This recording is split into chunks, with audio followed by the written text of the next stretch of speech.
নমস্কার বন্ধুরা, আমি আবারও অনেক দিন পর চলে এসেছি একটা এগলেস ফ্রুট কেক রেসিপি নিয়ে, যেখানে আমি কিছুটা পরিমাণে ড্রাই ফ্রুটস নিয়েছি, সেগুলোকে একটা অরেঞ্জ জুসের মধ্যে ভিজিয়ে নিয়েছি।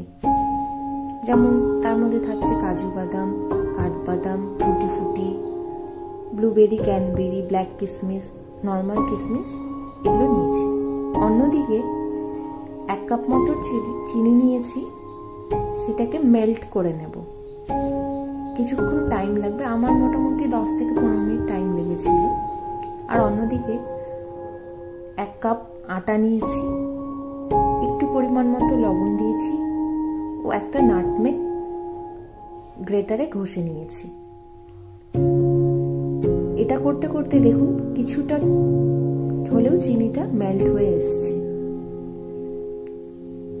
অন্যদিকে সেই ড্রাই ইনগ্রিডিয়েন্টসগুলোকে ভালো মতো চালনিতে ছেঁকে নিয়েছি ও তার সাথে 1 চামচ মতো বেকিং পাউডার ও 1/2 চামচ মতো বেকিং সোডা দিয়েছি ও 1 কাপ মতো আমুল গুঁড়োর দুধও দিয়েছি।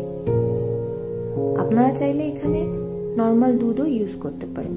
এদিকে চিনিটা মেল্ট হয়ে গেলে 1 কাপ মতো গরম জল ঢেলে দিয়ে ভালো মতো নামিয়ে রেখে দিয়েছি। অন্য একটা পাত্রে ব্রাউন সুগার নিয়েছি 1 কাপ মতো আর টক দই 1 কাপ মতো। টক দই আর বাটারটা আর ব্রাউন সুগার, এই 3টে জিনিসকে একসাথে ভালো মতো মেল্ট করে নেব। তারপরে যে সুগারটাকে আমরা মেল্ট করেছিলাম সেটাকে ঢেলে দেব ও ভালো মতো জিনিসটাকে গুলিয়ে নেব। তারপরে শুকনো যে পাউডারগুলো ছিল, আটা, নাটমেগ পাউডার, এগুলোর মধ্যে বা জয়িত্রী পাউডার যেটাকে বলে, সেগুলোর মধ্যে লিকুইডটাকে ঢেলে মিশিয়ে নেব ভালো মতো। ভালো মতো মেশানো হয়ে গেলে ড্রাই ফ্রুটগুলো যেগুলো ভেজানো ছিল সেগুলো পুরোটা ঢেলে দেব। আমি কিছু রেখে দিয়েছিলাম উপরে ডেকোরেশনের জন্য। তারপরে ভালো মতো মিশিয়ে নেব জিনিসটাকে। মেশানো হয়ে গেলে আমি এখানে অ্যালুমিনিয়ামের একটা পাত্র ইউজ করেছি।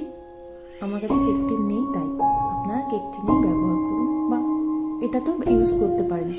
ভালো মতো ঢেলে নিয়ে এভাবে একটু সমান করে নিয়েছি যাতে উপর থেকে ফেটে না যায়। ও কিছুটা যে আমি ড্রাই ফ্রুটস রেখে দিয়েছিলাম সেগুলোকে উপর থেকে সাজিয়ে নিয়েছি। আর কড়াইয়ের মধ্যে নিচে একটা স্ট্যান্ড দিয়ে গ্যাসটাকে একদম মিডিয়ামে রেখে দিয়ে